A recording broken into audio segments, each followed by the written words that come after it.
Hi everyone, my guest for this episode is NYC-based model Zoie Zeller. She's appeared in Scorpio Jin Magazine, Elements Magazine, and British Vogue to name a few. You can find her and view her work on her Instagram at Zoie Zeller. So thank you so much for coming on. Thank you for having me. I'm super excited. Thank you. Like you responded very quickly. We set this up very quickly. So thank you for being so quick with it. Of course, COVID allows things to be a little quicker online. Right. So just to get right into it, just my overall question is, why did you want to become a model?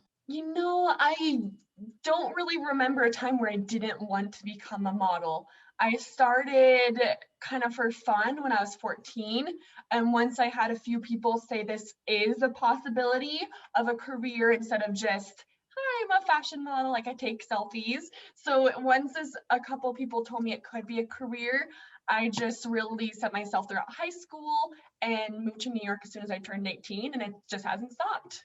Well, yeah, we were talking a little bit about that you've actually, you're very experienced, I would say, like you've had a lot of work, especially considering your age. So as, when you were 14, how is that different from when, how old you are now?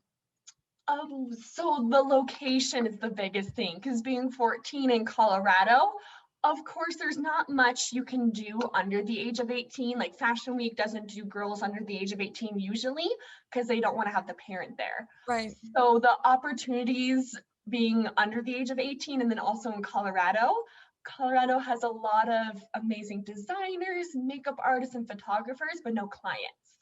Right. So there weren't really any jobs. So my best bet was as soon as I graduated high school, turned 18, moved to New York, and it's a whole new ball game in the big city. Absolutely. Right. Yeah. It's sort of there's people there, there's talent, but there's not really like a scene for it. I feel like everyone, that's sort of why they move here too. Yeah. Cause the whole scene is here. Absolutely. Yeah.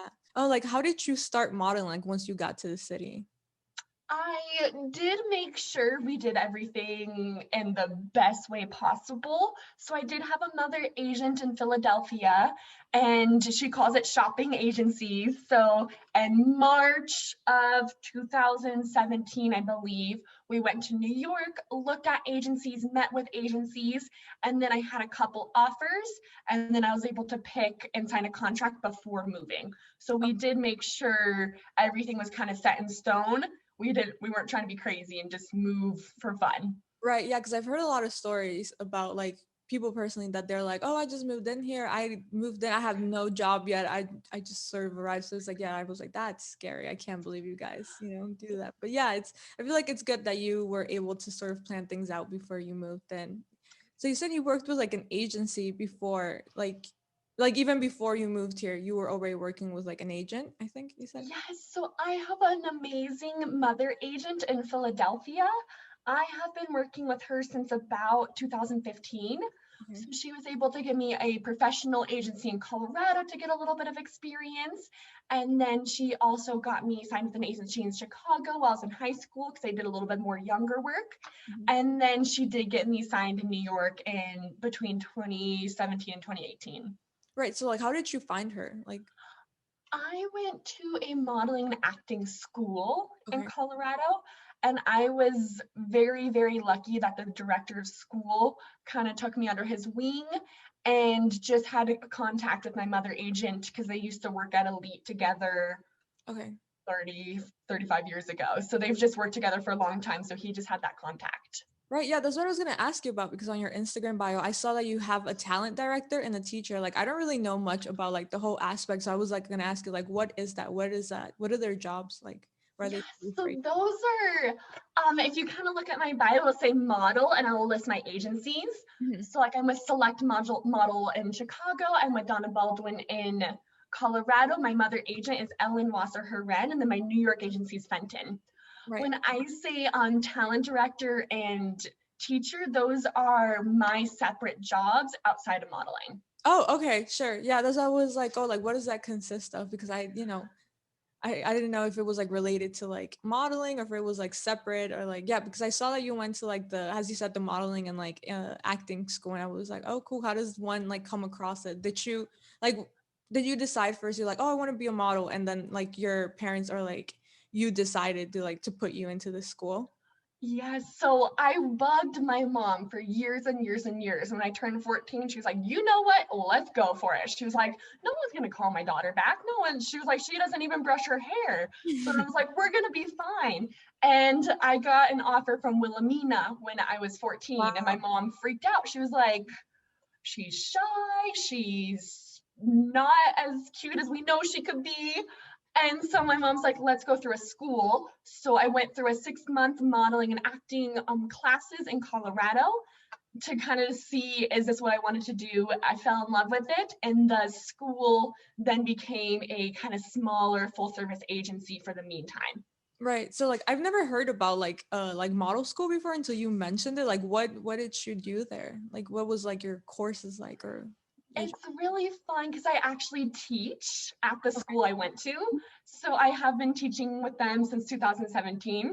So it's really, really fun because we really work on self-confidence, making sure that our students are able to get up on stage, able to answer questions. Because a girl might be beautiful, but if she's nervous in front of the camera, there's no chance for that. Right. And then we, of course, learn how to do poses, to teach them how to do their hair and their makeup, what clothing looks good on their skin tone, how to do the runway walk, how to do their turns. And then I don't teach the acting side, but they do learn how to introduce themselves, called a slate. They do commercials and a monologue. Right. So there I know there's like I've worked with like other models before because I like interned for like companies and stuff like that. So I Mhm. know there's a lot of misconceptions about what they do. Like I had some of these until I started like working with them.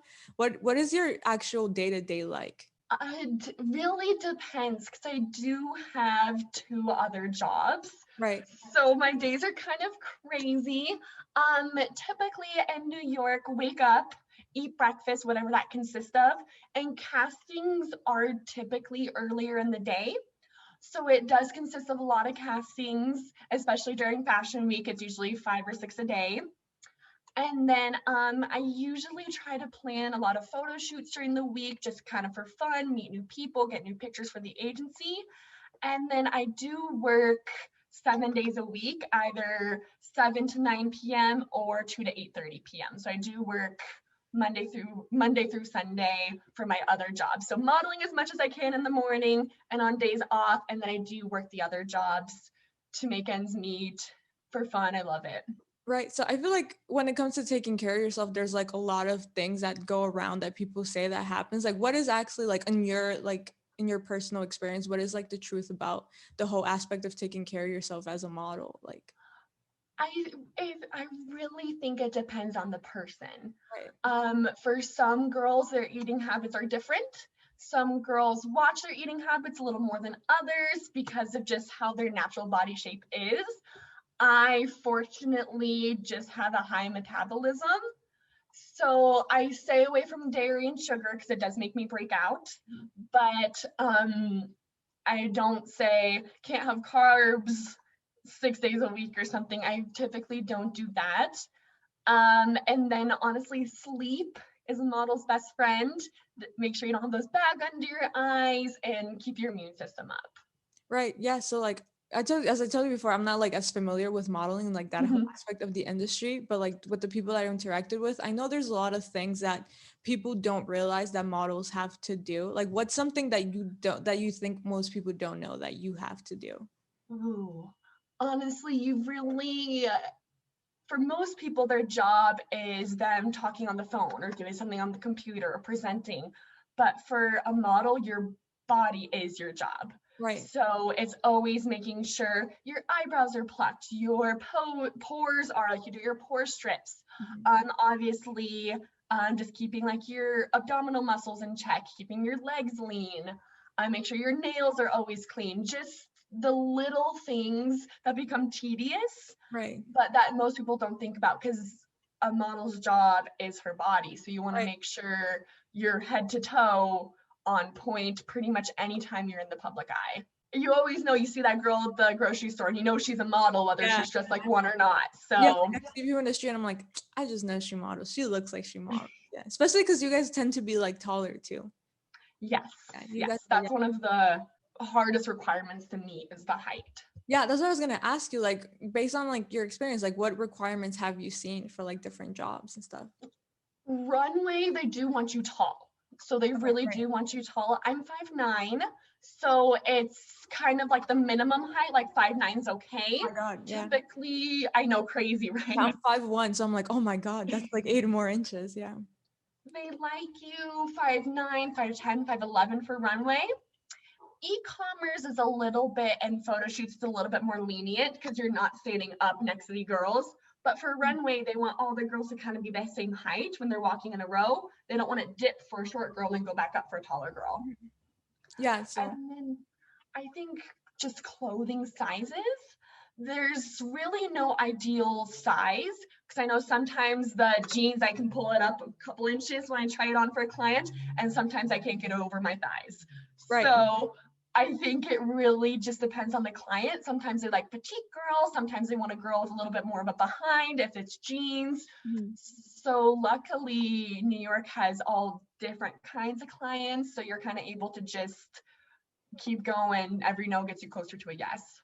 Yeah, so like I think a lot of people don't know what actually happens like at these castings. Like I've been there for one for an internship that I did. Like I think people don't realize that there's like a lot of models that like show up to these castings and there's like lines and it takes hours for them to do. Like what's your experience with castings? It depends on the season. Right. If it's just like an off season, like March, April, May, and it's just like a quick clothing company, there might be two, three girls ahead of you, Right. usually not bad.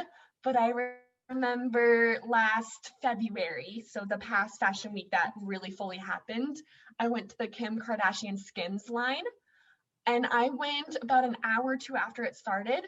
They had already seen 800 girls. Yeah. It was in a hotel, and the ballroom was like girls, girls, girls, Yeah. girls. It was like an amusement park line. And I honestly walked in and walked right back out. I was like, sorry, 800 girls. I'm going to move on to someone else who's Right. going to see like 20 girls. Yeah, yeah, I did the internship for the flying solo one, and I remember Yes. we had, this was like two years ago, year and a half ago, and it was crazy. It was like at a little like warehouse event space thing, and it was like crazy. And that was like one of like the three castings they were doing because they had a lot of models for that show because it's like a lot of brands in one, but there was like a lot of models coming in. Yeah, like what does a successful model look like to you? Like what are the goals that like you guys aspire to, if that I makes sense? think it's different for each girl. Some girls want to be famous and they know they want to work for DL, Chanel, Gucci. They know they want to work for somebody high end. To me personally, paying rent, being able to support myself, and just being happy and loving it is success. But it really depends. Some agencies have more opportunities than others. Some girls have a different look than others. But I think if you ask any model, their answer is going to be completely different. But for me, I would say just being able to actually make a career out of it, saying I wasn't just a model on the side for fun once a month. I was a actual true fashion model. It paid my bills, it filled up my schedule, and it made my career. Right, like based off like how long you've been working, what do you think has been like the hardest part? I think for me, I'm still on the younger side. Okay. I am only 20 years old, and I have heard multiple times from my agents, you're really smiley, you're really bubbly. My agent will say, oh, you look 12 years old, so cute today. Mhm. So What? I am just kind of waiting for like 2, 3 years to come by, and they're like, okay, now she's here. Now she doesn't look 16. She's ready for it. So I do think my age and I look young Right. is kind of the one thing that hasn't really allowed the ball to fully roll yet. Right. So like, yeah, so that's what I was gonna say. Like, do you specialize like in specifically only like apparel, or do you do like beauty, like makeup as well? Or I've done a little bit of everything. Like I have done NARS Cosmetics. I have done a yeah. beauty campaign. I do a lot of like um just like photo shoots, like their lookbooks, e-commerce. I do typically book a couple fashion shows a season. So I am kind of all over the board, like even showroom. Mhm. I would say the most common clients I get are on the Oriental side, whether they be the Chinese, the Korean, the Japanese, because they do kind of like that young, pale, kind of doll look.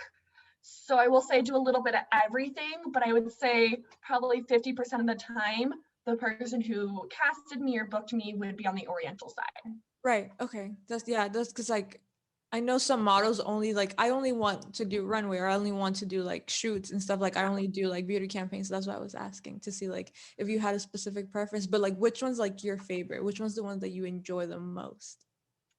Runway is the funnest thing you can ever do. Right. Yeah. It is, I absolutely love it.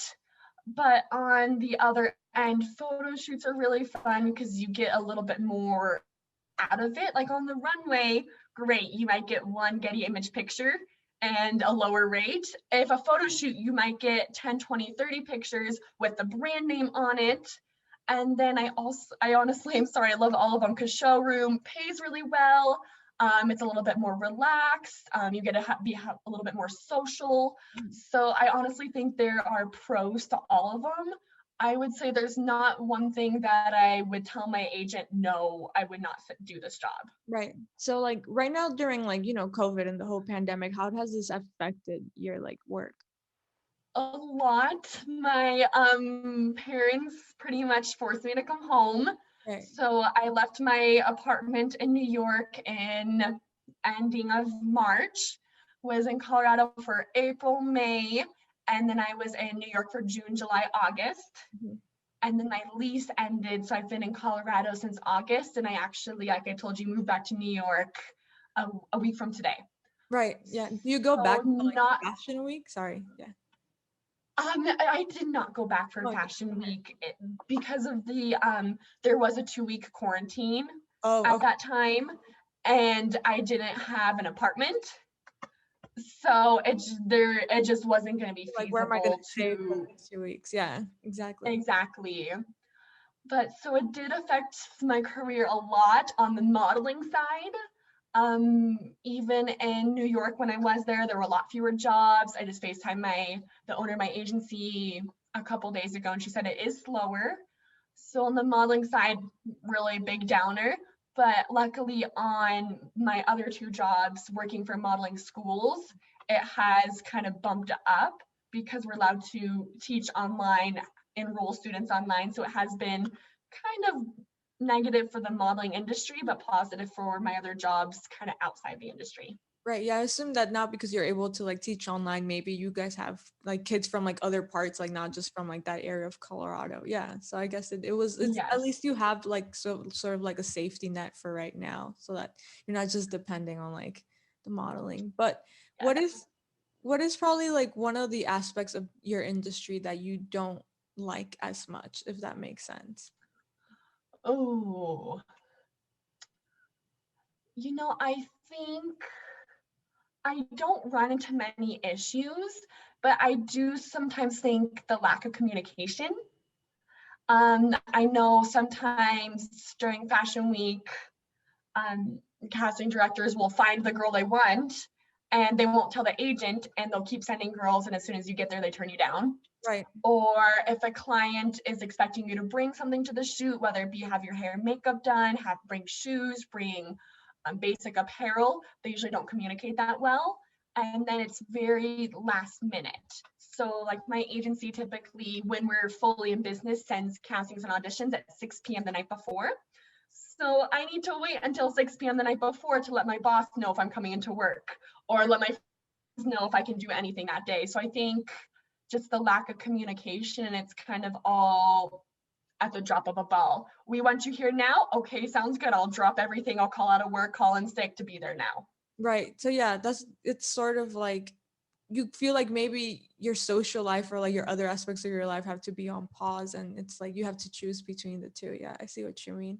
So like I know I've heard from like other like professionals in the industry like makeup artists or like photographers that they feel that a lot of the work is undercompensated. Do you think that's the same for like models? Um, it's a hard question because I don't think I'm at the point in my career yet where I could say this doesn't pay enough. Right. I don't really think I have the image, the name, or the guts to say so. Obviously, some things could definitely pay a little bit more, and it would be nicer, especially for higher end companies who we know have the money. Right. Um, I have seen, I actually just saw a post yesterday on Shit Model Management I on follow. Instagram, Yeah. and they were posting a bunch of castings that were happening, and they were posting the brand name and that it was no payment and you get a pair of leggings or something like Yeah. this. So absolutely, I haven't run into a situation like that wasn't worth my time, that wasn't worth the money, but I am still like 2 full years in, so I don't think I have the 10 years experience to tell my agent I don't get out of bed for under $1,000 yet. Right. Yeah. It's like I saw a similar meme to that. That's like the nude colored underwear that like that's your Yes. compensation. That's like, I mean, it is. I've seen, some models be like, all right, you guys get to keep like one item that we're gonna let you take. And it's like a Yes. pair of leggings or like socks. And I'm like, wow, that's crazy. But I feel like when you're starting out, the experience is good, and that's sort of like why you're there for, yeah. So like who should a model network with to get booked if they aren't, following the route of like, being scouted or having an agency if they want to start out on their own from like the bottom? From my experience, it is really hard to not have an agency.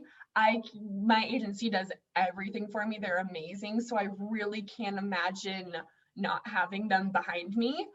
But I do know there are a couple apps out there that are safe Mhm. that models can get work from.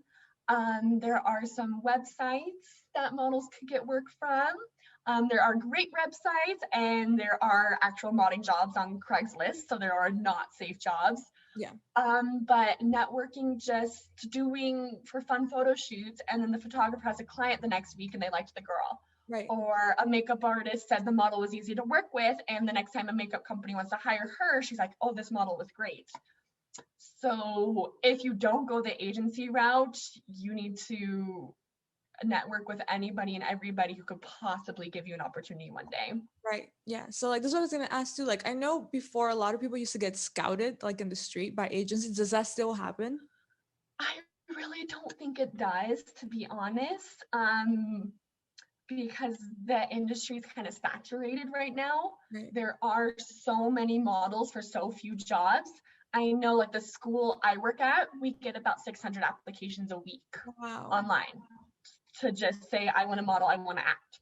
Right. So, I mean, obviously, if there's a girl who's never modeled before and someone's walking down the street, an agent, they might do that. But I will say it's probably less common since agencies have so many girls, and I don't think they have enough jobs for the amount of girls they have. Do you think social media has sort of affected this too? Because I've heard of people getting scouted like on social media, or like brands just contacting like influencers or like, like Instagram models, like just personally, not even going through an agency. I think a lot, and even I'll have people DM me saying, "Hi, we're doing like a lookbook shoot this day," and I was like, "I'm sorry, I have an exclusive contract," like, and they either go through the agency or don't. But there's a lot on social media right now. I know, oh, I think it's IMG's doing like the hashtag my jeans. So there's a couple things like that. I never submitted to one because I am represented, but I assume some girls have success from it. Mhm.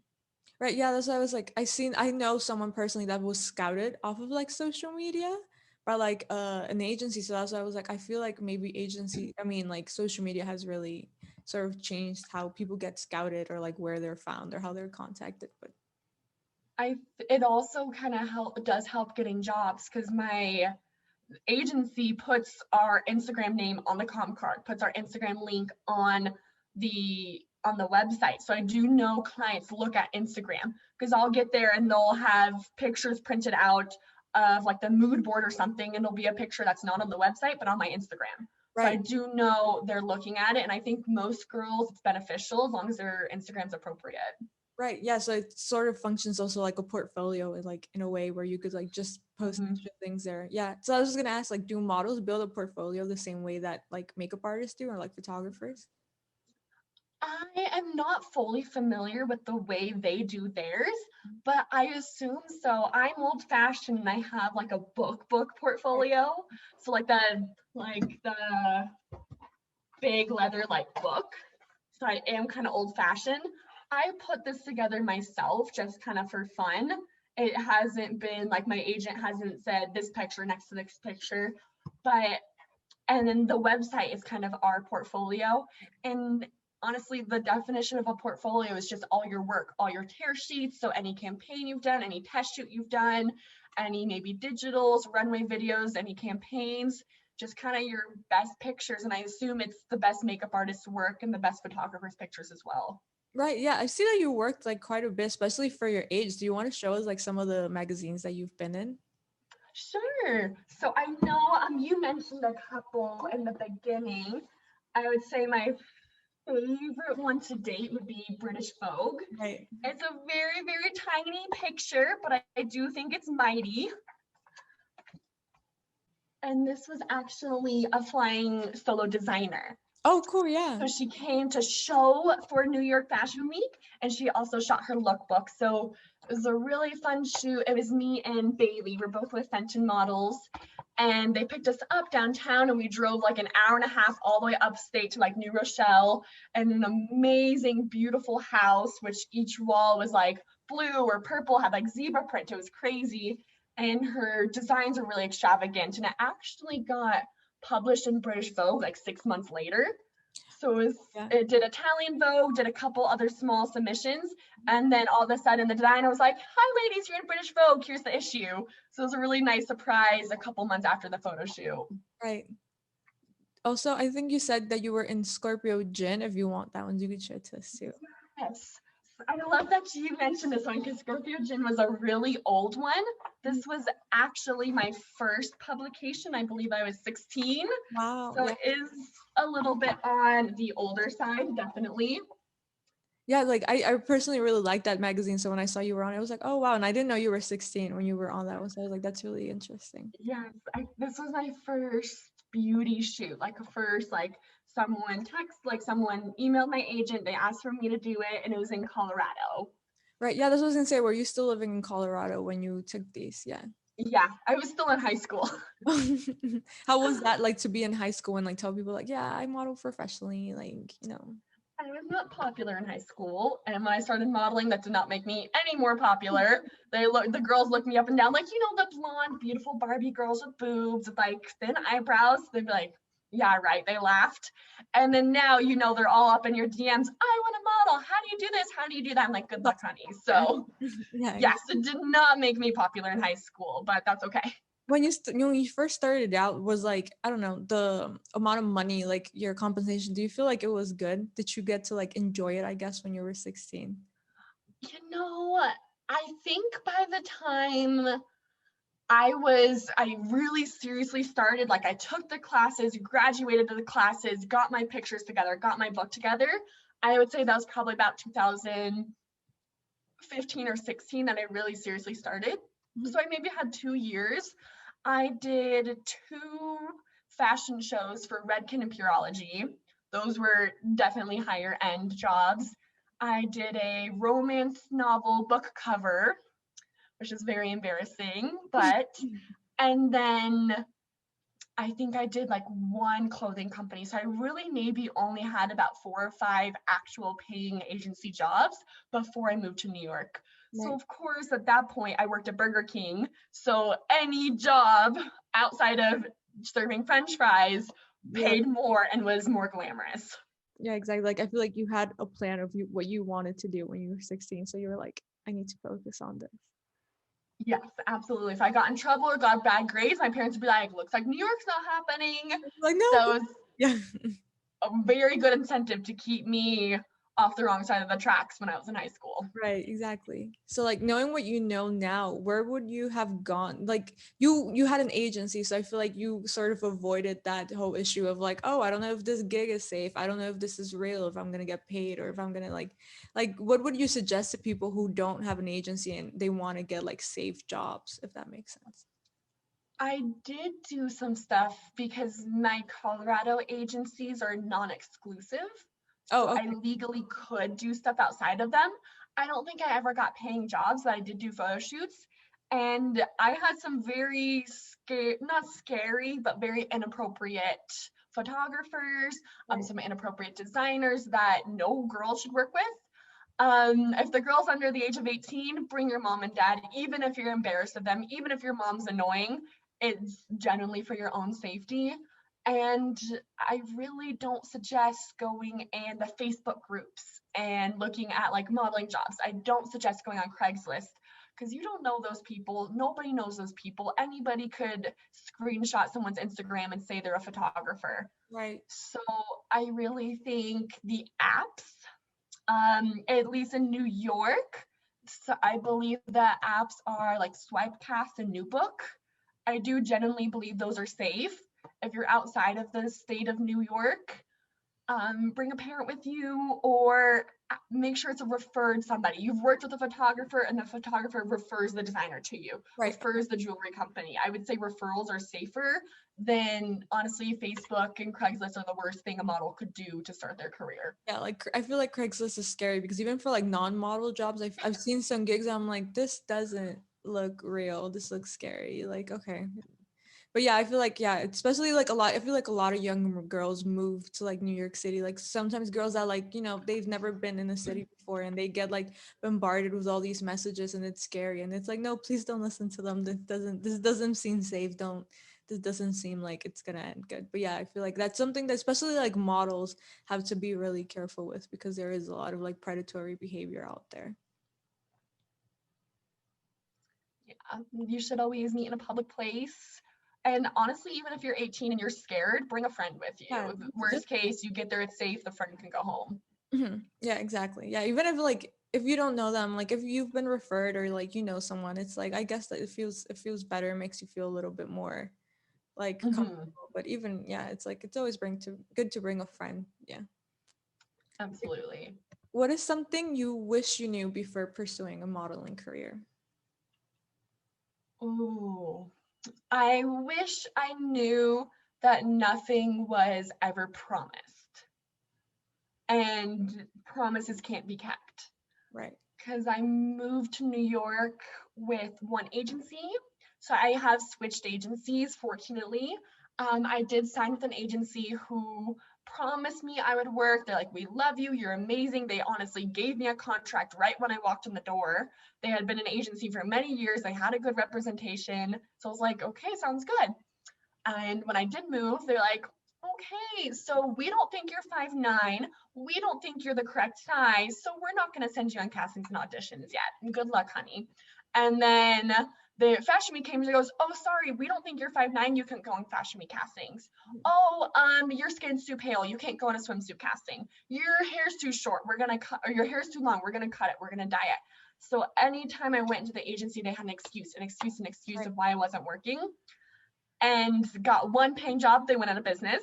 I got to move to Fenton, but even with Fenton, they are amazing sending castings and auditions, but you could go on 5 to 10 castings and not get a job from it. So models need to realize it's a numbers game, and just because you're getting castings and auditions from your agency, which is the first step, doesn't mean you can make a career out of it. I don't think anything's ever really promised for anybody. Right. Yeah, I feel like that's something that sometimes is overlooked. There's like people just aren't aware of that it's like you see like one model and like you see her like in a shoot, but you don't know how many castings or how many people she's had to like contact just to get that one shoot. And it is hard to get like jobs. Like I've seen a lot of models that I've worked with before and they're like, "Oh yeah, like I've been trying to do this for like 3 years and it's like this is only like my fifth like official like paid gig and stuff like that." So it's like it's a lot harder than it seems, especially as you said in an industry that's sort of like oversaturated in a way. Yeah. Absolutely. So nothing really is promised. So I wish I knew that coming into it. Right. What are 5 tips for someone who wants to be a model? Confidence. Confidence is key. If you don't have the confidence in yourself, they're not going to have the confidence in you. If you walk in there scared and nervous, they're going to assume you're going to be scared and nervous for the fashion show or the photo shoot, and they can't have that. They can't waste the time or money. So if you're not confident, it's not going to work. And then I would say don't take anything too harshly. They will tell you, it was so weird. I went to a casting and I heard them say her ears are too big. Next week, a photographer hired me because he liked my big ears. I don't know if they're big or not, but you can't take offense to anything somebody says. It might be a freckle placement. It might be your hair color. It might be your ring size. It might be your calf shape. any weird thing that no one thinks about that can get you a yes or no, you can't take offense because you're going to pick yourself to pieces and shreds if you try to fix everything somebody didn't like. Right. And then that's 2. Number 3 is I really think following direction is something that can really kind of get you past that first step, because lots of models get in the door of a casting, but if they ask you to walk a certain way and you mess it up, that's a good indicator that you're going to mess up in their fashion show. You're not going to pay attention to the rules or the choreography in the fashion show. Right. So I really think paying attention to direction is, even if you're not the most beautiful or the most talented or have the best book or whatever, but if you can follow direction, that means you're going to be easy to work with. And then number 4 is I do genuinely think your personality counts. Since kind of we've been talking about, since it's so oversaturated, they aren't looking for that perfect blonde Barbie who's a diva on set. They would much rather have someone who is not the perfect look, but who's going to be easier to work with. Right. So I think they generally care about the personality now, which is great for those girls who have personalities. Mm-hmm. And number 5 is, give me a hard question here. I would say you honestly just have to keep going. If it's your dream, and if you're going to work hard for it, that hard work will pay off. Every no gets you closer to a yes. Every, oh, you didn't do good, you didn't do this, you didn't do that, you're just going to have to learn from it and keep going. And eventually you're either going to have the success or decide it's something you're not ready or willing to do. Right. But it's just like eventually you'll get there. You'll find a place where, you'll be able to work and you'll be able to like do good. Right. Mm-hmm. Absolutely. Thank you so much, Zoe. So once again, just to remind everyone, you can view her work on her Instagram at Zoie Zeller. So thank you so much for being on. Thank you so much for accepting our invitation. Of course. Have a great rest of your day. It was a pleasure speaking to you.